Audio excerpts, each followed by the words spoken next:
Tiningnan ni Yango ang mga bangkay ng wyvern at naisip, gaano man kahirap siya tumingin, hindi pa rin niya sila mahanap. Nagtago ba siya o ano? Pagkatapos ay sinabi ng bida na gagawin nila ito. Baka naghihintay ang lalaking ito sa kanila sa labas. Kaya, maglalagay muna sila ng isang decoy tulad ng isang remote control na laruan. Kung walang reaksyon, maaari lang silang magpatuloy. At kung ang halimaw ay nagpapakita ng sarili, maaari silang mag-set up ng isang ambush. Sinabi ni Yong-soo, okay, hindi masakit na maging maingat, ngunit makakayanan ba ng isang remote control na laruan ang papel ng pain? Sinabi ng MC na mayroon siyang plano. Pagkatapos ng ilang sandali, inilagay nila ang isang mannequin ng isang tao sa ilang remote control na laruang kotse at armado ng mga remote control, ipinadala ito sa portal. Sa susunod na segundo, isang malaking kuko ng halimaw ang tumusok sa mannequin, at napansin ni Yango na nagtatago talaga ito. Ang lalaking ito ay interesado din sa mga military reserves. Pagkatapos ay tumingin siya sa unahan na may pagtataka na nakikita ang isang malaking bibig ng isang halimaw na nagmadali patungo sa kanila. Tiningnan ng bida sa pamamagitan ng paningin ng kanyang baril at sumigaw, shoot! Pagkatapos nito, nagbukas sila ng apoy at lahat ng nasa harap nila ay nababalutan ng usok. Pagkatapos ng ilang sandali, malakas na sumigaw ang halimaw. Nagtanong si Yango na may pagtataka kung paano pa rin siya nakatayo. Nagulat ang MC na tinamaan ng mga bala. Talaga bang mayroon siyang ganoon kakapal na balat? Pagkatapos ay naalala niya ang sinabi ng Commandant na naramdaman niyang ang lahat ng kanyang mga pag-atake ay binabara ng isang bagay.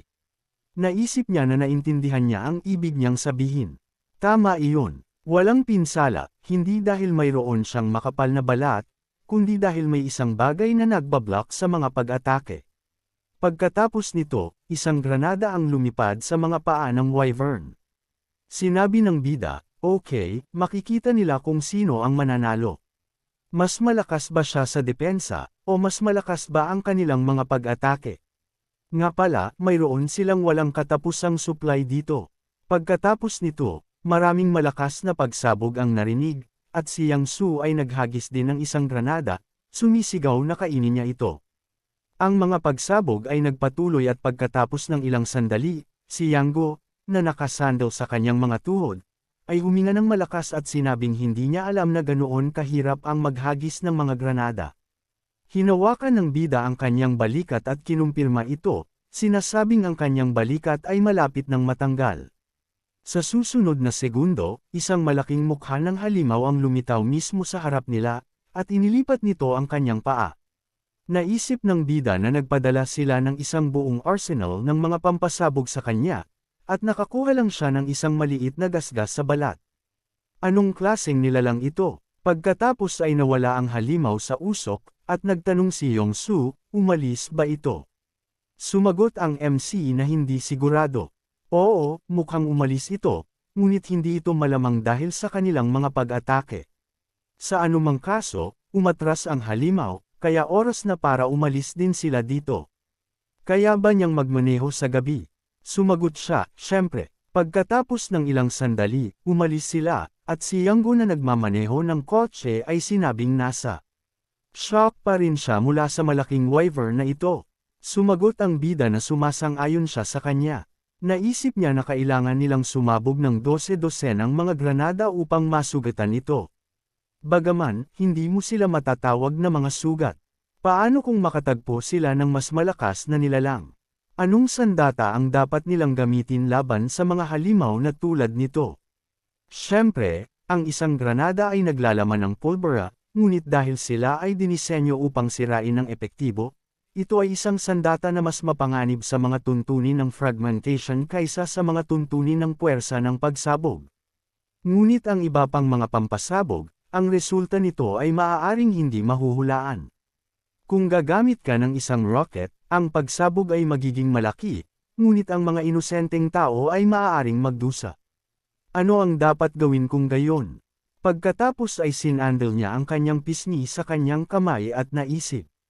Bukod pa rito, kahit na ang firepower ay mahusay, walang garantiya na isang rocket ang papatay sa halimaw at pagkatapos ay magiging siya ang tunay na halimaw. Ang isang compromise ay kailangan. Isang analog ng isang rocket, ngunit kung saan ay hindi magdudulot ng maraming pinsala sa lugar upang salakayin ang isang bagay na labis na mabigat o isang bagay na labis na mabilis. Ang mga ripple at granada ay ang tanging opsyon ngayon. Alas, ganap. Alas. Well, syempre, isa pang bagay. Kailangan niyang patuloy na palakasin ang kanyang mga kakayahan. Dahil natapos lang nila ang ilang wyvern, dapat may sapat na bato para sa pagpapabuti. Pagkatapos ay tiningnan niya ng may pag-iisip ang system window, na nagsasabing mayroong 314 na magic stone na available. Sumigaw siya sa pagtataka. Ano? Naisip niya sa pagtataka. Kailan sila nakakolekta ng ganoon karami? Naramdaman niyang marami, ngunit nagbagsak ba talaga ang mga wyvern ng ganoong magarbong loot? Swerte niya, iniulat ng system na ginamit niya ang 25 magic stone. Ang delivery speed ay tataas mula 100 km per hour hanggang 150 km per hour. Ginamit niya ang 25 magic stone para bawasan ang delivery time mula 5 segundo hanggang 1 segundo. Ginamit niya ang 50 magic stone para dagdagan ang bilang ng mga item na maaaring ipadala ng sabay-sabay mula 2 hanggang 4. Ginamit niya ang 25 magic stone para dagdagan ang delivery range mula 25 metro hanggang 50 metro. Naisip niya na 4 na item ang ipinadala sa pagitan ng 1 segundo. Ang bilang ng mga available na magic stone ay tumaas. Ang mga kakayahan ay nagiging mas at mas makapangyarihan. Iniulat ng system na mayroong 189 na magic stone na natitira. Naisip niya na mayroon pa ring dapat pagbutihin. Sinabi ng system window na ginamit niya ang 50 magic stone para buksan ang subspace lab. Naisip niya na nagtataka siya kung ano ito. Gusto niya itong subukan, marahil dapat niyang ihinto muna ang kotse. Pagkatapos ay lumingon siya kay Yongsu at sinabing kailangan niyang suriin ang isang bagay. Kailangan nilang huminto sandali. Sumagot siya na kung magmamaneho pa sila ng kaunti, makakarating na sila sa Gangnam. Sa anumang kaso, wala namang masyadong halimaw sa paligid at maaari pa siyang magmaneho. Maaari siyang mag-isa. Nagtanong ang bida sa pagtataka, sigurado ba siya? Masyadong mapanganib. Sumagot siya na bihirang-bihira siyang makakuha ng pagkakataon na magmaneho. Kung talagang nag-aalala siya, paano kung iwanan lang niya ang portal na bukas at magpatuloy? Pagkatapos ay tumingin ang MC sa labas ng portal at sinabing gumagana ito. Sinabi ni Yongsu na kung may mangyayari, papasok lang siya sa portal. Hindi siya dapat mag-alala, kailangan niyang umalis. Sumagot siya na naiintindihan niya, ngunit kailangan pa rin niyang maging maingat. Pagkatapos ay pumasok siya sa subspace at naisip na sa unang tingin, hindi ito mukhang ganoon ka-espesyal. Iba lang ito sa ibang mga espasyo. Pagkatapos ay, sinabi niya, okay, ano ang kakayahan na ito? Tiningnan niya ang system window at sinabing nag-iisip, combination. Ibig sabihin ba na kung pagsasamahin mo ang ripple at ang clip, maaari itong merhistro bilang isang produkto? Lumipad si Pax sa kanya at kinumpirma ito. Pagkatapos ay nagpatuloy ang bida at ang separation ay nangangahulugang maaari niyang irehistro ang granada sa pamamagitan ng pag-alis ng safety ring mula dito. Kinumpirma ito at nagtanong ang bida, hindi ba ito sesabog noon? Ipinaliwanag ni Pax na ang mga produkto na nakarehistro sa subspace ay umiiral bilang data habang nasa bodega. Maliban kung gagamitin niya ang granada upang ipadala o maglagay ng isang order, hindi ito sasailalim sa anumang pisikal na proseso. Nag-iisip na inilagay ng bida ang kanyang mga daliri sa kanyang baba at sinabing kapaki-pakinabang ito na malaman. Kailangan niyang irehistro ang granada sa pamamagitan ng pag-alis ng safety clip at pin. Sinabi ni Pax na ginamit niya ang 15 magic stone para irehistro ang bagong item. Naisip ng MC na hindi siya makakalikha ng isang bagay na maaaring talunin ng isang higanteng wyvern, ngunit wala pang mga opsyon. Pagkatapos ay inilagay niya ang kanyang daliri sa system window at nagtanong, nga pala, dapat ba niyang irehistro ang isang ripple na may nakapasok na clip? Maganda sana kung gagamit ng 2 clip nang walang abala. Pagkatapos ay nagtaka siya kung iyon ang kaso, magagawa niya ang isang malakas na sandata na mas malakas kaysa sa isang missile na hindi magdudulot ng maraming pinsala sa lahat ng nasa paligid. Samantala, huminto si Yang malapit sa isang malaking pader na gawa sa mga kotse. Nagtanong siya, ano ito? Isang pader ng mga kotse. Ano ba naman? Sa sandaling iyon, lumabas ang bida mula sa portal at nagtanong, ayos lang ba ang lahat? Sumagot siya, walang halimaw, kahit isa. Ngunit may isang bagay na lubhang nakakagulat sa kanya. May isang taong ganap na hinaranggan ang kalsada ng mga kotse. Hindi magiging madaling dumaan. Sa tingin niya ay kailangan niyang lumiko. Sumagot ang bida na hindi na kailangan. At kaya nangyari na gumawa lang siya ng isang bagong sandata. Nagulat si Yanggo. Isang bagong sandata. Pagkatapos ay tumingin siya sa unahan sa pagtataka at nakita ang ilang weight plate na nakasalansan at lumilipad pasulong. Tinamaan ang bundok ng kotse at ipinadala ito na lumilipad sa lahat ng direksyon. Ang mga mata ni Yanggo ay lumaki sa pagtataka at sinabi niya, ano ba ang ginawa niya? Nagtanong ang lalaki, anong nangyari? Bumagsak ba ang pader? Ang lalaki sa tabi niya ay kumunot ang noo at sumagot na matibay ito. Hindi lang ito basta-basta babagsak. Pagkatapos ay nagulat siya nang makita ang mga headlight ng isang military car at nagtanong, ano? Ang militar. Nilinaw ng kasosyo, ang militar. Sa sandaling ito, ibinaba ng MC ang bintana at nagtanong kung nandito ba si Nurse Kim Jong. Naalala niya si Sol na lumilipad sa kanya gamit ang parehong paa at sumisigaw, iyan ay isang dropkick, bro. Si Huang, na ginagawa ang kanyang takdang aralin, ay lumingon sa kanila at sinabing manahimik sila. Siya ay numero 1 sa mga Kim sisters. Dahil sa kanila, hindi siya makapag-aral para sa pagsusulit. Nagtanong si Sol sa pagtataka, may sakit ba siya? Bakit bigla siyang nag-aral ng husto? Nagtanong siya, anong nakakagulat? Lumingon ang bida sa kanyang kapatid na babae at sinabing malinaw na hindi siya ayos. Baka dapat nilang sabihin sa kanilang ina. Sumigaw si Huang na nagpasya lang siyang mag-aral. Ano ang masama doon? Si Huang ay 8 taong mas matanda sa kanya. 7 taon siya nang magpasya siyang mag-aral ng husto. Siya ay isa sa mga hindi makaupo sa kalahati ng isang aralin nang hindi nababaliw sa boredom dahil ang ganoong pagbabago ay nag-aalala sa buong pamilya. Pagkatapos, ay pumasok ang kanyang ina sa silid at inilagay ang kanyang kamay sa kanyang dibdib na tuwang-tuwa na nagtanong kay Huang kung ano ang nangyari. Sumagot siya na ayos lang ang lahat. Nagsimulang gawin ito ng kapatid na babae para sa isang normal na dahilan. Sinabi niya na nagkaroon siya ng isang panaginip. Ipinakita niya ang isang libro at sinabing kahit na matapos ang mundo bukas, gusto niyang alagaan ang mga may sakit hanggang sa huli.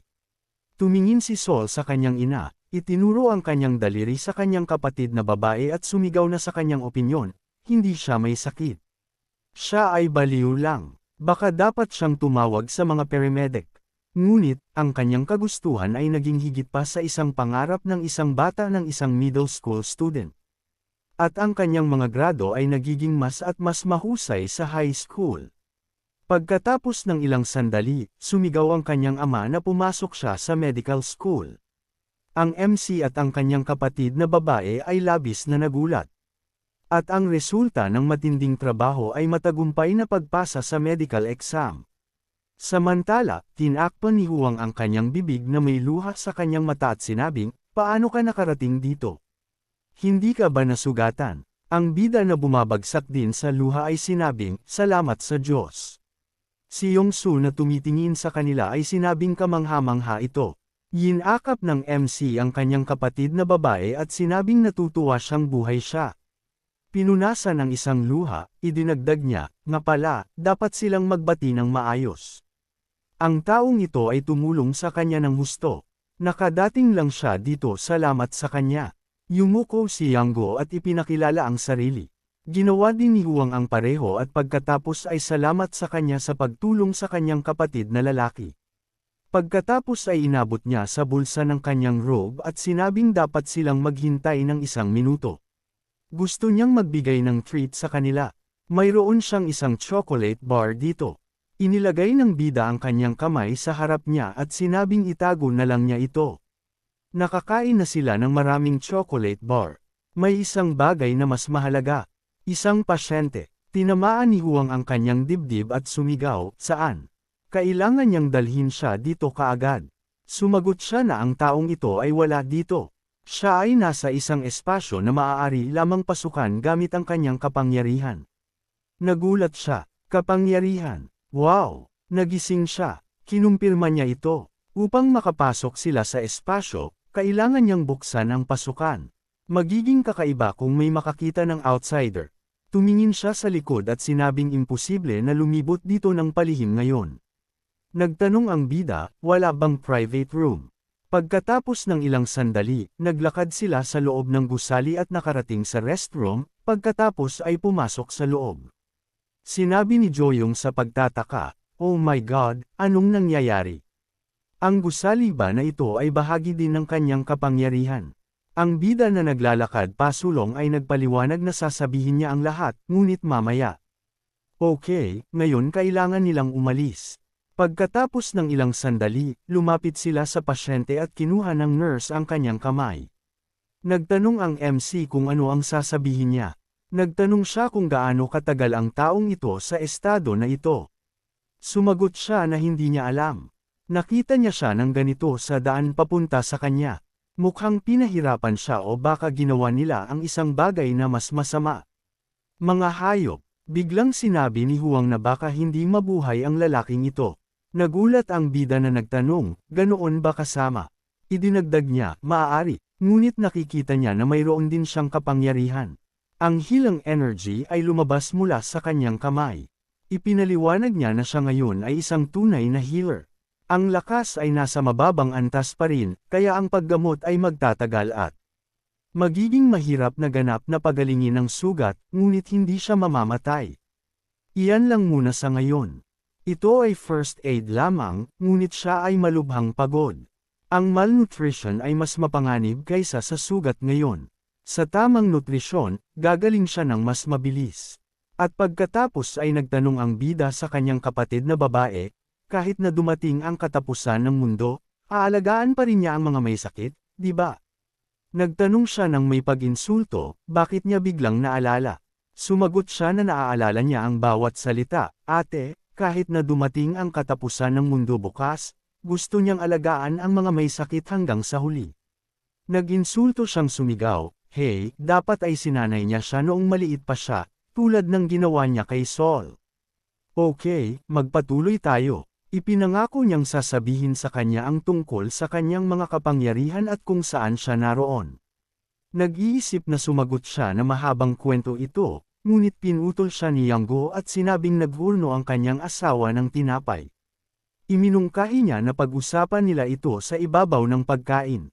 Tiningnan ng MC ang system at pagkatapos ng ilang sandali, sinabi ng kanyang kapatid na babae, iyan na. Tiningnan niya siya na nag-e-enjoy sa kanyang pagkain at nagtanong kung nakikinig ba siya. Sinabi niya, syempre, nagtanong siya kung saan siya. Sinabi niya, ang bodega. Nakastock siya at iniligtas siya ni Pax. Sinabi niya na marami siyang napalampas, ngunit ayos lang iyon. Pagkatapos ay tumingin si Huang kay Li Su at sinabing masarap ito. Siya ay isang mabuting tao at isang magaling na magluto, sa tingin niya.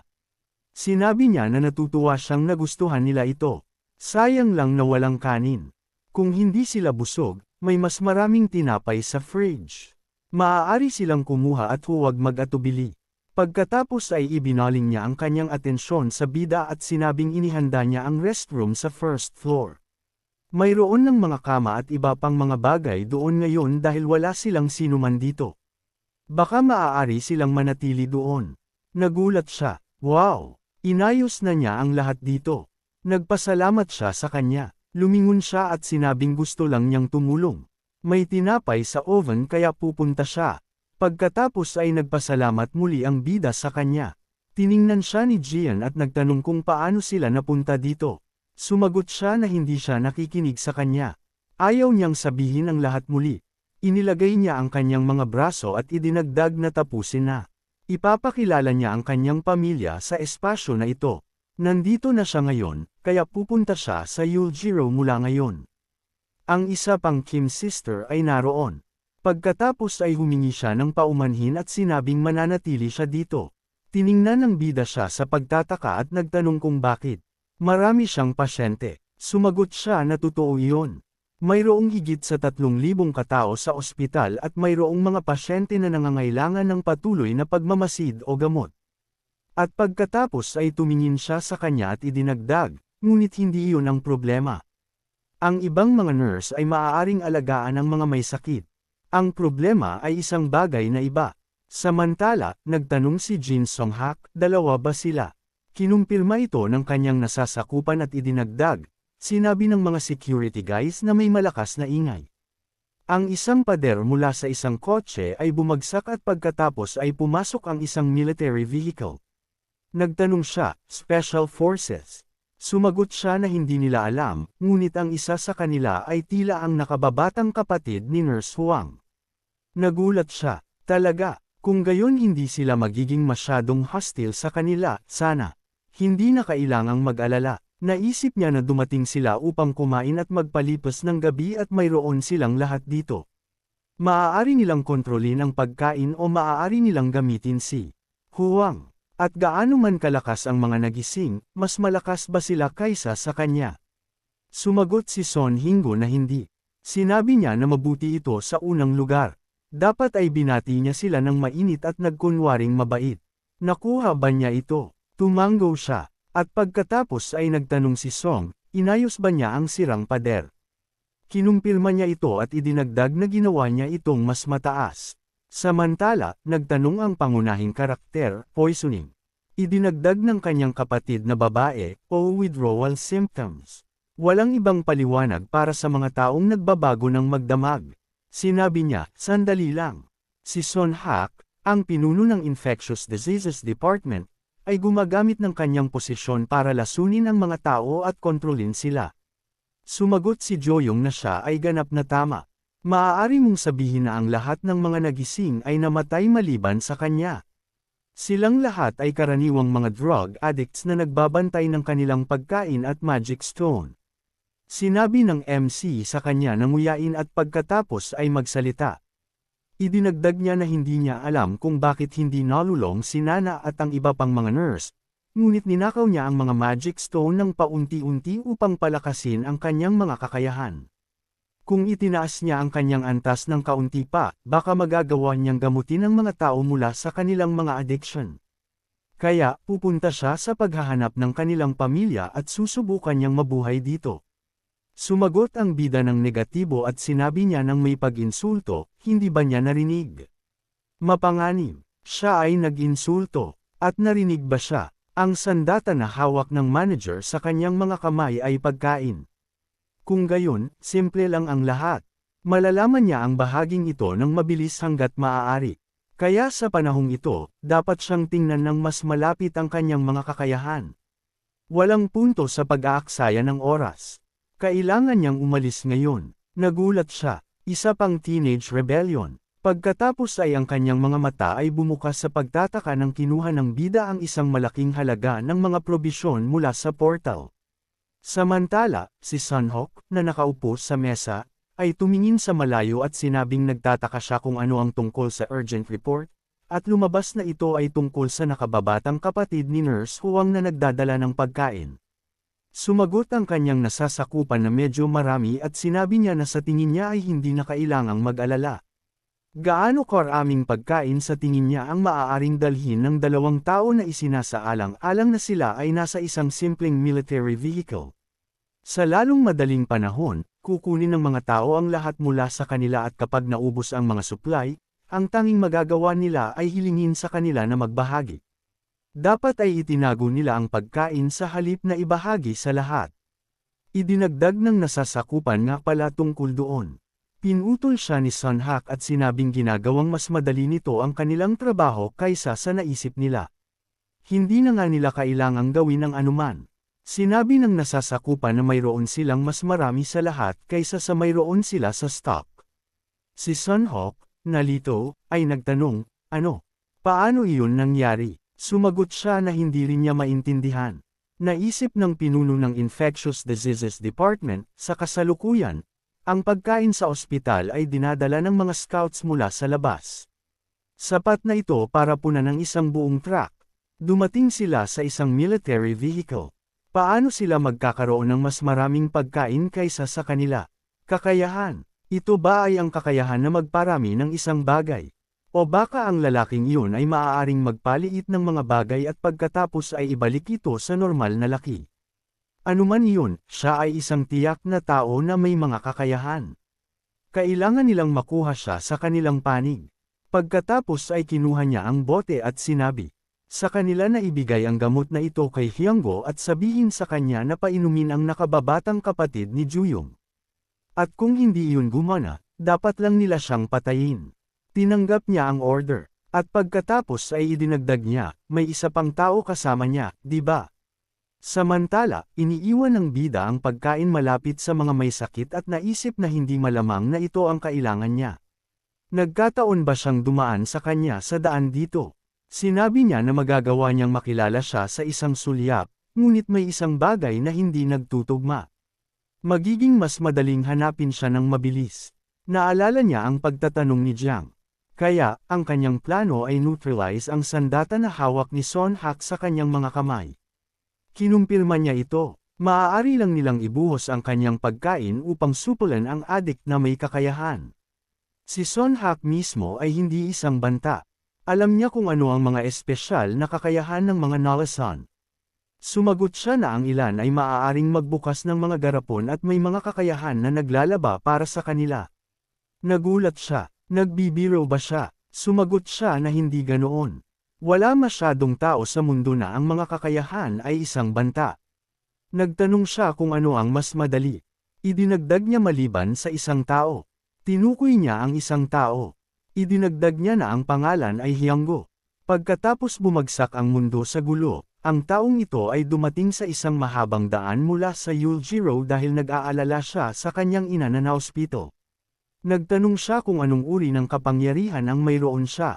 Sa sandaling iyon, lumabas ang MC mula sa silid at nakita ang paksa ng kanyang mga alaala. Pagkatapos ay sumagot siya na hindi siya alam ng husto tungkol sa kanya maliban sa siya ay malakas, ngunit siya ay napakalaki kaya halata. Oh, nakita ba niya ang pader ng mga kotse sa labas? Ang lalaking iyon ay nagtayo niyan gamit ang kanyang mga kamay. Sa sandaling iyon, lumapit si Hyanggo sa bida at nagtanong kung siya ang nakababatang kapatid ni Nurse Huang. Kailangan nilang mag-usap. Sumagot siya na mabuti iyon. Mayroon lang siyang negosyo sa kanya. Nagulat ang brute at idinagdag na hindi niya alam kung anong negosyo mayroon siya sa kanya.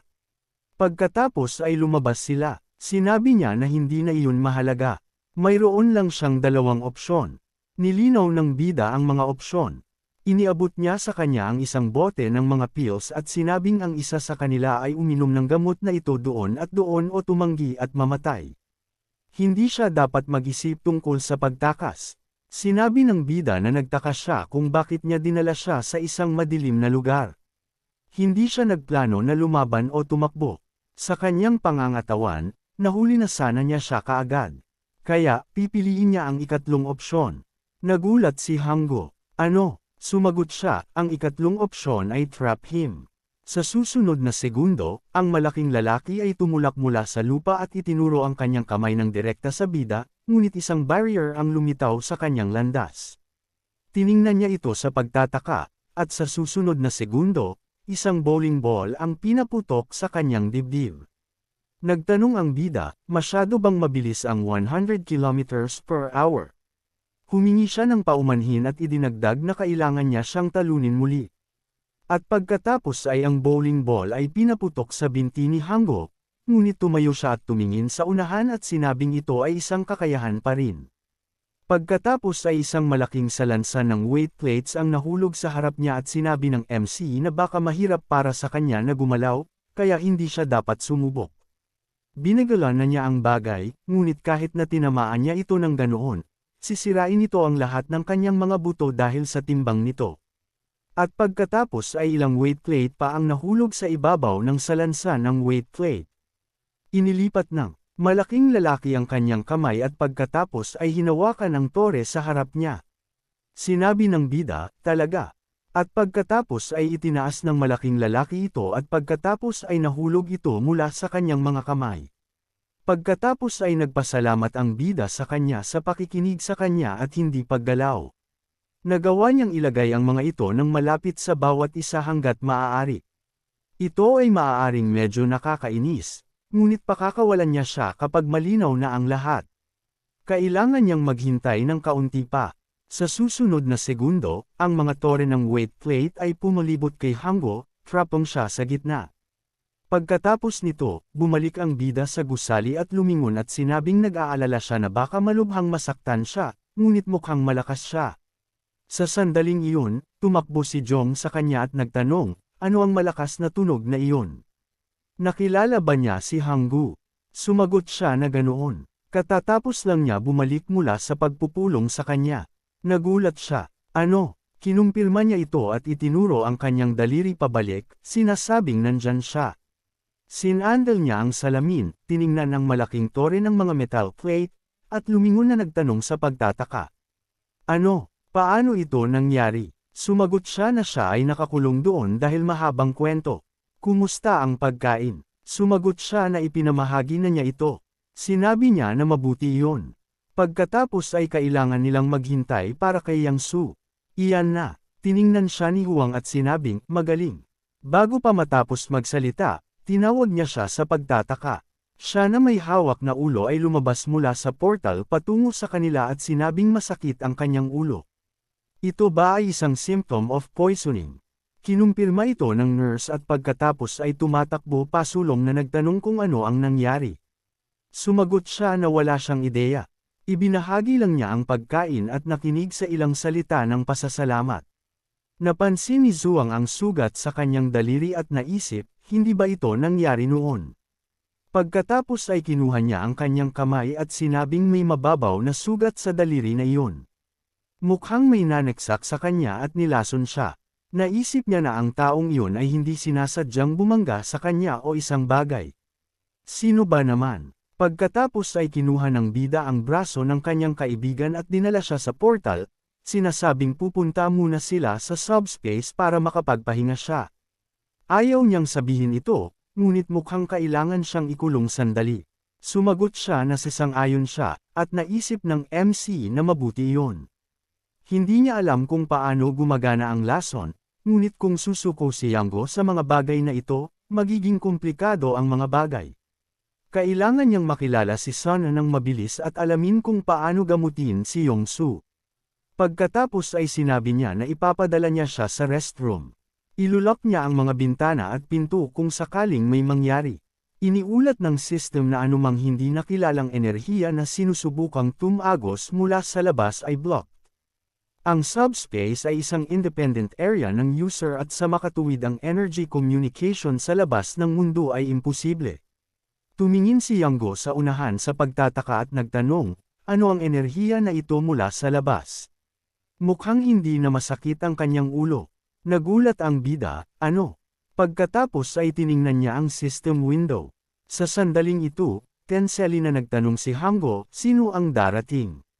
Iniulat ng system na papasok si Hango. Nahulog siya sa portal at nagawa niyang sabihin, ano ito? Nagtanong ang system, gusto ba niyang alisin si Hangu mula sa kanyang subspace? Siya ay aalis. Pagkatapos ay nahulog siya mula sa portal at tumingin sa unahan at nagulat na sinabi, ano ito?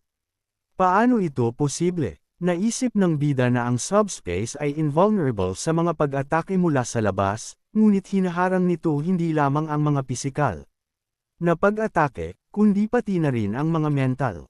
Pagkatapos ng ilang sandali, ginakap ni Hingo ang kanyang ina sa silid ng ospital at sinabi niya, sa wakas, humingi siya ng paumanhin sa kanya at sinabi niya na hindi niya kasalanan. Sinabi niya na kailangan niyang matulog. Mayroon siyang dapat gawin kaya babalik siya sa sandaling matapos siya. Sinabi niya, okay, hindi niya alam kung ano ang gagawin niya, ngunit, mangyaring, hindi siya dapat masaktan. Pagkatapos ay nagtanong ang MC kung sigurado ba siyang kaya niya ito ng mag-isa. Sinabi ni Hingo na ayos lang. Tulad ng marahil na napagtanto niya na hindi siya ang uri na madaling masaktan, at sa katunayan, ang mga alaala ng panahong iyon ay masyadong matingkad. Naramdaman niya ang hiya at napakasalang, ngunit naisip niya na dapat siyang magpasalamat sa kanya at humingi ng paumanhin pagkatapos niyang ayusin ito. At pagkatapos ay lumingon siya at sinabing may utang siya sa kanya. Ngayon ay oras na para alagaan niya ang ilang bagay.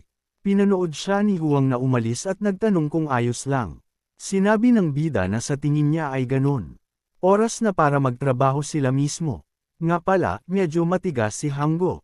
Maaari ba silang umalis bukas ng umaga? Samantala, isang system window ang lumitaw sa harap ni Son Hak, na nagsasabing ang connection ay pinutol. Tumingin siya sa gilid at nagtanong kung ano ang nangyari. Hindi ka panipaniwala. Talagang dumating siya. Si Hyunggo ay nakatayo sa harap niya at idinagdag niya na hindi niya alam kung paano niya pinutol ang connection sa kanyang mga kapangyarihan, ngunit kailangan niya siyang sabihin sa isang bagay. Mangyaring, kailangan niya siyang spare siya. Ngunit ang malaking lalaki ay hindi nakinig sa kanya at sinampal siya sa mesa sa isang suntok. Pagkatapos umalis si Heno upang ayusin ang mga bagay, nag-usap sila tungkol sa kung paano alisin ang mga tao sa ospital mula sa addiction. Iminungkahi ng bida na gawin silang pumasok sa subspace. Hindi nila masabi ng sigurado kung sino ang nalulong at sino ang hindi. Sinabi ng kanyang kapatid na babae na magandang ideya ito, ngunit paano nila ito gagawin? Sumagot siya na hindi niya naisip na mahirap ito. Huli na at mayroong mga tao na may problema sa paggalaw. Magiging sapat na ang kanilang daliri na pumasok sa subspace. Inilagay ni Huang ang kanyang mga kamay sa kanyang baywang, tumanggo, at idinagdag. Pagkatapos ng lahat ng ito, magiging pasyente silang lahat. Okay. Sinabi ni Yanggo na walang ibang paraan. Well, sa sandaling handa na silang gawin ito buong gabi, ang matandang lalaki ay tumingin sa kanyang mga kamay, nalito, nagtanong kung ano ang ginawa niya. Sa sandaling iyon, tumakbo ang kanyang anak sa kanya at sumigaw siya, "Mahal, bumalik ka na ba?" Sumigaw ang batang lalaki, "Daddy." At sinabi niya na sa tingin niya ay baliw na siya. Sinabi ng bida kung bakit biglang naging tao. Ngunit bago pa niya matapos magsalita, lumapit si Hanggo sa kanila at nagtanong, naghintay ba sila ng matagal? Mga ginoo, na-figure out niya ito. Pagkatapos ay yumuko siya at nagpasalamat sa kanila sa pagligtas sa kanyang ina, sa kanya, at sa lahat ng nasa ospital. Bago sila lumipat, inalagaan ni Hanggo si Sunhok. At salamat dito, hindi na sila kailangang maglakad sa paligid ng ospital. Sinabi ng bida na siya ang dapat na magpasalamat sa kanya. Naisip niya na alam niya nang walang pagtatanong kung paano niya hinarap ang lahat. Pagkatapos ay nagtanong siya, nga pala, mas mahusay ba ang pakiramdam niya? Humingi siya ng paumanhin sa paghagis ng bowling ball ng masyadong malakas. Tumawa siya at sinabing ayos lang ang lahat. Ang kanyang mga buto ay buo at ito ay mga menor de edad na pasa. Pagkatapos ay awkward siyang nagkamot sa likod ng kanyang ulo at idinagdag, "Siyempre." Nagulat siya, nakakita siya ng maraming halimaw at kakaibang phenomena, ngunit ang makita ang maraming haligi ng weight plate na nahuhulog mula sa kalangitan. Talaga, ang mga halimaw ay hindi man lang makukumpara doon. Ang MC ay awkward din na nagkamot sa likod ng kanyang ulo at tumawa, sinasabing minsan ay nagulat din siya sa kanyang sariling mga kakayahan. Pagkatapos ay nagtanong ang malaking lalaki, mananatili ba sila sa ospital? Alam niya na medyo makasarili na sabihin ito pagkatapos niya siyang tulungan, ngunit sa totoo lang, gusto niyang manatili siya sa ospital. Tumanggo ang bida at sinabing naiintindihan niya ng perpekto, ngunit hindi pa niya nakikilala ang iba pa sa kanyang pamilya. Sa tingin niya ay kailangan nilang umalis sa lalong madaling panahon. Tumanggo siya bilang tugon at sinabing, "I see." Alam niya na ang mga ito ay hindi kanais-nais na mga katanungan, ngunit kinakailangan na magtanong. Inaasahan niyang makikilala niya ang iba ng payapa. Yumuko ang bida at nagpasalamat sa kanya, idinagdag na pupunta sila sa Woljiro. Narinig niya na dumating siya mula doon. Kumusta ang mga bagay doon? Nagtanong si Hanggo sa pagtataka. Woljiro, malamang na hindi sila makakapunta doon. Pagkatapos ng ilang sandali, sinabi niya na nagpapasalamat siya sa pagkain na ibinigay nila sa ospital at sa mga extras na ito. Hindi niya alam kung paano ipahayag ang kanyang pasasalamat sa kanila. Tiyak na babayaran niya ang kanilang kabaitan. At pagkatapos ay inalag niya ang kamay ng bida at sinabi niya na inaasahan niyang makita siya muli at ang lahat sa ospital. Sinabi ni Hanggo na mutual ang pakiramdam. Pagkatapos ay sinabi niya sa kanya na mag-ingat. Pagkatapos nito, umalis sila. Si Yango ang nagmaneho ng kotse at nagtanong, nga pala, ano ang pader na iyon na sinasabi ni Hanggo? Dapat ay kakayahan iyon ng isang tao, di ba? Tumingin ang MC sa labas ng bintana at sumagot ng walang duda. Kaya, inaasahan niya na makakapag-usap sila sa taong iyon, kung hindi man ay hindi sila makakadaan sa hadlang na ito. Naalala niya si Hanggo na sinasabing mahirap paniwalaan, ngunit nang umalis siya sa Yuljiro, isang malaking pader ang lumago sa pagitan ng Yuljiro at Namsan. Mukhang absurd kapag inilarawan mo ito, ngunit isang pader na bato ang talagang lumago mula sa lupa. Nakatakas siya noon, kaya hindi niya alam kung gaano ito kalaki, ngunit dapat ay mas malaki na ito kaysa sa bahay ngayon. Naisip ng bida na ang paggalaw sa lupa ay tila ganap na imposible. Ang pagwasak nito ay magiging mahirap din, di ba? Idinagdag ni Hanggo na mayroon siyang isa pang bagay na nakakagulat sa kanya nang dumating siya dito. Ang mga uri ng mga halimaw dito at sa Ojiro ay bahagyang magkakaiba. Doon ang pinakamarami ay mga skeleton. Nagulat ang bida, skeletons, ipinaliwanag niya. Ngayon na naisip niya ito, mas angkop na tawagin itong undead.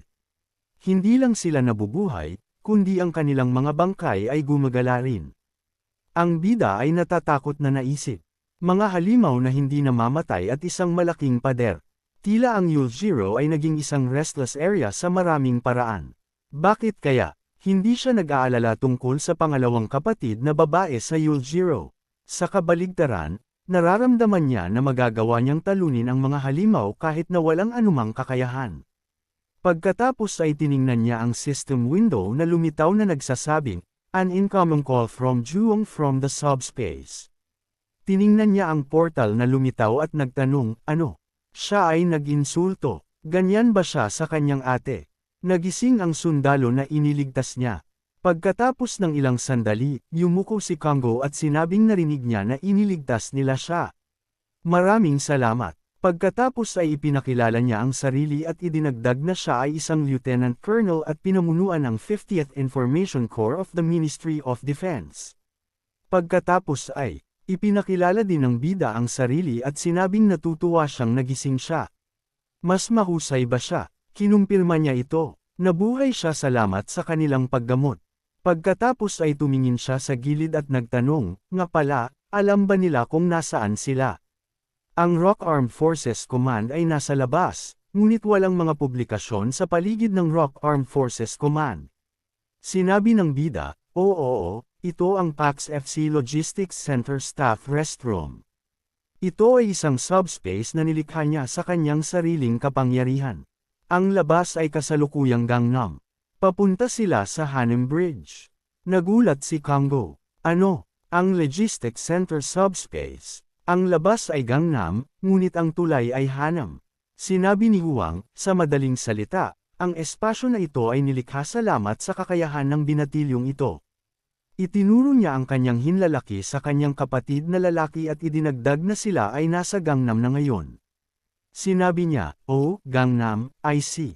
Kinumpirma niya ito at pagkatapos ay idinagdag niya, kung hindi masyadong abala, ngunit maaari ba nila akong i-drop off dito? Nagulat ang MC. Ano? Sa tingin niya ay may mali siyang naintindihan. Wala silang intensyon na saktan siya. Sinabi ni Yango na natanggap din niya ang kanyang tulong. Tulad niya, siya ay isang mabait na tao. Inilagay ni Kango ang kanyang mga kamay sa harap niya at umiling. Sinasabing alam niya na hindi sila isang banta dahil iniligtas nila siya at ginamo siya.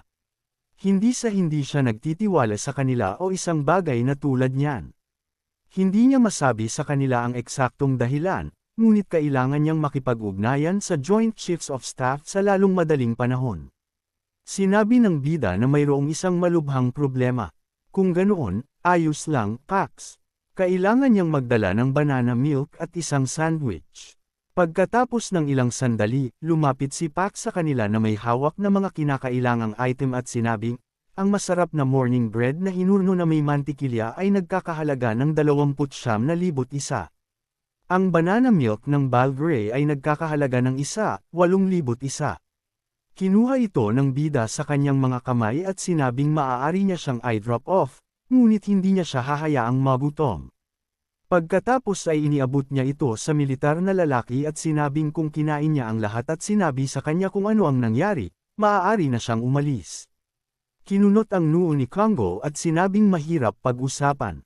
Pagkatapos ay sinabi ng bida na hindi siya tagahanga ng tinapay. Kaya, paano ito? Pagkatapos ng ilang sandali, isang iba't ibang pagkain ang lumitaw sa mesa at habang nag-e-enjoy sa kanyang pagkain, sinimulan ni Kim Ho ang kanyang kwento. Isang araw, ang mga nilalang mula sa ibang dimensyon ay nagsimulang lumitaw sa buong mundo ng sabay-sabay. Sa pamamagitan ng mga nilalang, hindi lang niya ibig sabihin ang mga halimaw. Ang mga insekto, hayop, halaman, at maging ang terrain ay nagsimulang lumitaw. Mga bundok, halimbawa, ang mga halimaw mula sa ibang mundo ay inatake ang lahat ng dumating sa kanilang daan. Maging ang mga kasama nila na dumating mula sa ibang mundo. Habang ang gobyerno ay tumutugon sa mga halimaw, nagsimula rin silang maghanap at mag-recruit ng mga awakened ones. Mula sa mga awakened ones na kanilang ni-recruit, bumuo sila ng mga bagong unit. Ang mga unit na ito ay napaka-epektibo sa pagpatay ng mga halimaw. Nang ang kanyang unit ay nasa lugar sa paligid ng guwaton at anyang, tila ang lugar ay malapit ng maging stable. Ngunit nagsimula ang problema nang lumitaw ang halimaw na iyon. Ang mga baril, granada, shells, walang makakatulong na harapin ang dragon na iyon. Paulit-ulit silang humingi ng suporta mula sa Defense Communications Command at kalapit na mga military units. Ngunit ang guwatan at anyang ay nasa bingit na ng pagbagsak tulad nila dahil sa malakas na halimaw. Ang Defense Communications Command ay hindi nagpadala ng anumang tugon na kakaiba. Nagawa nilang makipag-ugnayan sa guwaton at anyang na nakikipaglaban sa mga halimaw, ngunit ang Defense Communications Command ay hindi man lang nag-ulat na natagpuan nila ang halimaw. Sa huli, wala silang pagpipilian. Sa panahon ng labanan, sumigaw ang isa sa mga sundalo, kung magpapatuloy ito, mamamatay silang lahat dito dahil sa dragon na iyon. Gaano man katagal, sila ay sumusulong. Sa Defense Communications Command, idinagdag ni King Ho, marami sa kanilang mga kasamahan ang namatay o nasugatan sa walang tigil na paghahanap ng halimaw. Ang militar ay sumisigaw na kailangan nila ng mga awakened ones upang labanan ang mga halimaw. Idinagdag ni King Ho na kailangan nilang mag-recruit ng mga awakened ones at manlaban habang sumusulong. Pagkatapos ng ilang araw ng paggalaw, sa wakas ay dumating sila. Tulad ng inaasahan, ang command ay walang laman na. At sa lalong madaling panahon ay nalaman nila kung bakit. Ang mga dokumento na natagpuan niya doon sa mga archive sa command building, isang plano para sa isang kudeta ang nakasulat dito. Tiningnan ito ng bida sa pagkalito. Pagkatapos ay nagpatuloy siya. Pagkatapos noon, sinubukan niyang makipag-ugnayan sa Joint Chiefs of Staff, ngunit nahulog siya sa isang bitag. Hinahabol siya ng dragon, at lalo pa, ang mga awakened ones na tinawag niya ay pinatay ang mga sundalo at kinuha ang kontrol sa command. Naisip ng bida na ito ang nangyari. Sinabi ni Congo, ang First Corps ay marahil kasalukuyang pinipigilan ang gobyerno na magtipon ng mga tropa. Ang pinuno ng command ay tila nasa kanilang panig. Ito ay tiyak na ginagawa ng lihim. Kailangan niyang i-report ito sa lalong madaling panahon. Hinaway ng bida ang kanyang kamay at sinabing, Akita, naiintindihan niya, gayunpaman, kailangan nilang pumunta sa Yuljiro. I-drop off niya siya kapag tumawid na sila sa Han River Bridge. Kailangan nilang maglakbay ng magkasama hanggat maaari. Sinabi ni Congo na maaari nila siyang i-drop off ngayon at pagkatapos ay salamat sa kanyang tulong. Pagkatapos noon, tumayo ang MC mula sa kanyang upuan at lumakad patungo sa portal, humihiling sa kanya na magpahinga. Si Yong-su ay lumakad din patungo sa portal at sinabing pupunta siya ng mabilis hanggat maaari. Aalis na ba sila? Inilagay ng bida ang kanyang mga kamay sa kanyang baywang at sinabing, hindi sa maksimum na bilis, ngunit mas mabilis kaysa ngayon. Nagtaka siya, ano ang sinasabi niya? Nauubos ang oras, kaya kailangan nilang pumunta ng mabilis hanggat maaari.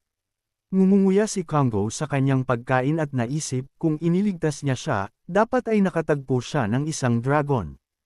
Paano niya nagawang alisin ang nilalang na iyon?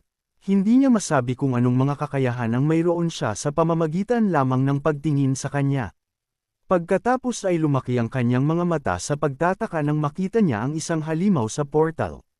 Sumigaw siya, may isang halimaw sa unahan. Ngunit madaling pinaputok ng bida ang isang salansan ng mga weight plates, na nagpatamba sa halimaw pabalik. Naisip niya sa pagkalito, weight plates. Nagpaputok siya ng isang salansan ng mga weight plates sa mga orcs. Pagkatapos ay inutusan ng MC ang mga packs na ibigay sa kanila ang number 1 military vehicle. Ginawa niya ang sinabi sa kanya, at pagkatapos ng ilang segundo, ang military vehicle ay lumapag sa lupa sa harap ng bida. Naisip ni Kim Ho sa pagkalito, isang military vehicle. Lumingon ang bida at sinabi sa kanya na kumain at pagkatapos ay magpahinga.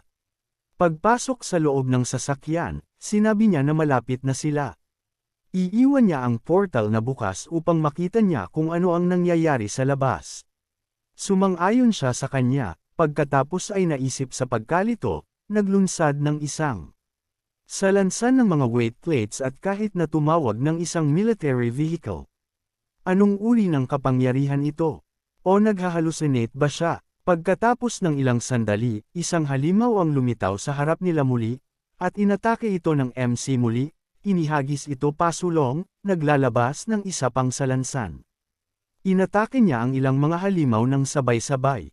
Sumandal si Kongo sa labas ng portal sa pamamagitan ng bintana at nagtanong sa pagtataka, ano ito?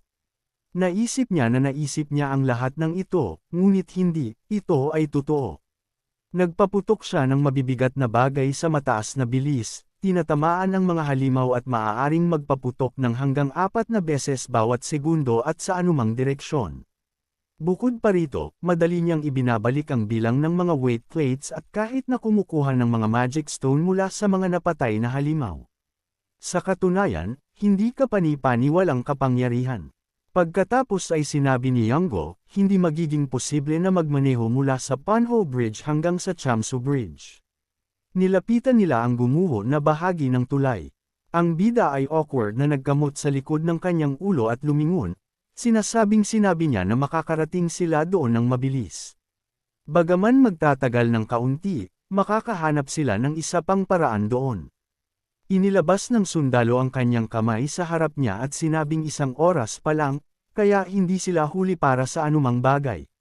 Bilang ang taong tinutulungan niya, nagpapasalamat lang siya.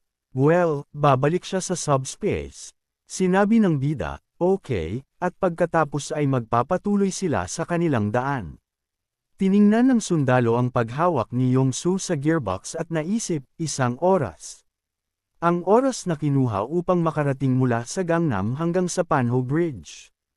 Isinasaalang-alang na kailangan nilang magmaneho sa isang sirang kalsada at labanan ang mga halimaw, napakabilis noon.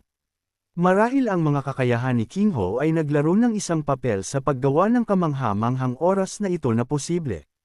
Sa sandaling iyon, sinabi ni Yong-su na kakilakilabot ang kalsada. At naisip ng sundalo na ang mga kakayahan ng taong nakaupo sa likod ng manibela ay ang pinaka-hindi kapani-paniwala. Ang kanyang mga kasanayan sa pagmamaneho ay napakahusay na naramdaman niya ang carsick sa pamamagitan lamang ng paningin nito. Nang makita niya ang kanyang estilo ng pagmamaneho, halos iluwa niya ang kinain niya. Sa pagkakataong ito ay natutuwa siyang nakabalik siya bago siya naging carsick. Ang parehong kanilang mga kasanayan ay hindi kapani-paniwala. Pagkatapos ay huminto sila sa tulay muli at sinabi ni Yong-su na posible na magmaneho. Sinabi ng bida na totoo iyon. Nakita niya ang isang pader na tumataas sa kabila ng maliliit na burol at sinabing may isang bagay na mukhang isang pader at hindi nila maaaring dumaan dito sa isang kotse. Sumang-ayon siya sa kanya, medyo malaki ito kung makikita nila ito mula dito. Sinabi ng bida na napakataas nito na hindi siya sigurado kung maaari nila itong sirain, ngunit kailangan muna nilang makarating doon. Idinagdag ni Yong-su, kung pupunta sila sa daan na iyon, kailangan nilang dumaan sa Yungan. Sinabi ng MC, well, dahil dumaan naman sila, ay drop off nila siya doon. Sumang-ayon siya sa kanya, at nagulat si Kim Ho. Pagkatapos ng ilang sandali, dumating sila sa tamang lugar at lumabas ang sundalo mula sa kotse, nagpasalamat sa kanila. Salamat sa kanila, nakarating siya sa destinasyon ng ligtas. Ang bida ay tumingin sa labas ng bintana at sinabing inaasahan niyang ang lahat ay ma-resolve ng ligtas. Dapat siyang maging malusog. Nagpasalamat muli ang sundalo sa kanya at pagkatapos ay tiningnan ng bida ang system window at sinabing ngayon kailangan na lang nilang pumunta sa Yujiro. Nakita na niya ang pader. Mukhang mataas at malakas, ngunit hindi niya maaaring basta-basta itaas ang antas at ilagay ang buong pader sa subspace. Sinabi ng system window na may 427 sa 1,000 na natitira upang madagdagan ang antas. Sinabi niya na hindi iyon gagana. Pagkatapos ay naisip niya na ang natitirang mga upgrade items ay ang second level of delivery tracking at nagkakahalaga ito ng 50 na bato at nakakolekta siya ng 400 sa mga ito sa isang oras. Ngunit kung gumastos siya ng isa pang 2 oras, maaari niyang taasan ang kanyang antas. Pagkatapos ay sumandal si Kung Ho sa kanilang bintana at nagtanong kung gusto nilang sumama sa kanya. Ang gobyerno ay nagbibigay ng mga magic stone upang gisingin ang mga tao at sumusuporta sa kanilang maagang paglago. Kung ang dalawa sa kanila ay naging mga nasasakupan ng gobyerno, tiyak na makakatanggap sila ng mas maraming suporta. Ngumiti ang MC at nagpasalamat sa kanya para sa alok, ngunit ang kanyang pamilya ang nauuna at maaari silang makakuha ng mga magic stone mismo. Sinabi ng militar na naiintindihan niya. Idinagdag ng bida, ngunit kung ito ang Joint Chiefs of Staff, dapat ay mayroon silang 1 o 2 helicopter, di ba? Nagulat siya, isang helicopter, may isa, kaya ano? Pagkatapos ng ilang sandali, tiningnan ni Yong Cho ang malaking mapa sa harap niya at sinabing, ang Goon at Anyong ay tila lumipad na. Ang 56th Division 2. Ang First Corps ba ang tanging lugar kung saan ang lahat ay maayos na pinagtatrabahuhan? Maaari ba nilang talagang sabihin na ang gobyerno ay umiiral pa rin sa kabila ng mga pangyayari? Ang sitwasyon ay nagiging mas madilim sa bawat oras. Sa sandaling ito, isang nasasakupan ang pumasok sa kanyang opisina at sinabing may isang tao dito. Sa tingin niya ay dapat niya siyang makilala. Nagtanong siya kung sino. Sumagot ang nasasakupan, ang tanging nakaligtas sa Corps, ang commander ng 50th National Defense Information Corps. Mayroon siyang ilang balita na sasabihin sa kanya. Nilinaw ni Zico, ang commander ng 50th National Defense Information Corps. Totoo ba iyon? Pagkatapos ay lumapit si Kim Ho sa kanya at nagsulot na nagpapaliwanag kung ano ang nangyayari. Pagkatapos noon, iniabot niya sa kanya ang dokumento at pagkatapos noon ay nagpalitan sila ng ilang salita. Pagkatapos ng ilang sandali, lumapit sila sa isang military vehicle at sinabi ni Sun Chul na narinig niya ang tungkol sa kanila. Yumuko siya at nagpasalamat sa kanila para sa kanilang tulong. Gumawa sila ng isang mahusay na trabaho para sa bansa. Ang bida at ang kanyang kasosyo ay lumabas mula sa kotse at siya na may hawak na mga kamay sa harap niya ay sinabing tumutulong lang sila kay Mr. Congo. Sinabi ng superior na sinabi niya sa kanya ang tungkol sa kanilang mga kakayahan at ipinahayag din ang isang hiling. Sinabi nila na gusto nilang ipagpalit ang helicopter para sa mga supplies at pagkain. Ang mga helicopter ay isang mahalagang strategic asset, ngunit ibinigay ang kanilang mga kakayahan, ito ay lubos na posible na ipatupad. May isang kondisyon lang na gusto niya silang sumali sa militar. Tulad ng alam nila, ang gobyerno ay nahihirapan na harapin ang kasalukuyang sitwasyon. Gayunpaman, kung sumali sila sa kanilang hukbo, marahil ay magkakaroon ng isang paraan upang ayusin ang lahat. Umiling ang bida at sinabing humihingi siya ng paumanhin, ngunit hindi yun magiging madali. Ang tanging bagay na mahalaga sa kanya ngayon ay iligtas ang kanyang pamilya. Inilagay ng boss ang kanyang mga kamay sa kanyang mga gilid at sinabing magandang desisyon iyon. Gayunpaman, magiging mahirap para sa kanya na magbigay ng isang helicopter. Sinabi ng bida na naiintindihan niya, ngunit hindi ito matutulungan. Pumasok siya sa kotse at sinabing inaasahan niya na ang sitwasyon ay magbabago para sa mas mahusay sa lalong madaling panahon at maaari pa rin silang bumalik sa normal na buhay. Sa pansamantala, dapat silang maging malusog. Well, iyan na. Ang boss, nalito, ay naisip, iyon ba ay isang hindi? Ang bida, na nag-buckle up sa kotse, ay naisip, well, dahil mahirap makakuha ng mga helicopter, walang magagawa. Pagkatapos ay tiningnan niya ang kanyang kasamahan at sinabing aalis na sila. Naisip niya na sa anumang kaso, hindi pa nga nila maayos na sinuri ang pader. Pagkatapos ay nagulat siya nang kumatok si Sekhol sa kanyang bintana at nang ibinaba niya ito, sinabi niya na mayroon siyang pabor na hilingin sa kanila. Kung tinulungan niya siya dito, bibigyan niya sila ng isang helicopter. Pagkatapos ng ilang sandali, sila at ilang iba pang mga kotse ay nagmaneho pasulong. Ang MC ay nag-e-enjoy sa kanyang inumin at naaalala. Humingi siya ng isa pang pabor. Kinumpirma ito ng boss at idinagdag, ang lugar kung saan sila huling nagtipon ng mga backup forces ay ang Seoul Station. Nakikipag-ugnayan pa rin sila sa kanila. Ang problema ay may mga skeleton na humaharang sa kalsada. Nagulat siya, mga skeleton. Kinumpirma ito ni Seko at ipinaliwanag na ang mga ito ay hindi ang mga halimaw na isang banta sa mga tuntunin ng combat power, ngunit sila ang mga halimaw na napaka-nakakainis. Hindi lamang marami sa kanila, ngunit mayroon silang isang core sa ilalim ng kanilang kanang rib cage. Kung hindi yun nasira, patuloy silang mag-respawn. Pagkatapos ay sinabi ng bida sa maikli, gusto niya siyang sirain ang mga skeleton at tulungan ang mga isolated na awakened ones na makalabas. Napakadali. Sa kasalukuyan, muli niyang inilabas ang ilang salansan ng mga weight plates, sinisira ang mga halimaw sa kanyang landas. Like, comment, share, and subscribe naman dyan mga ito go. Maraming salamat po.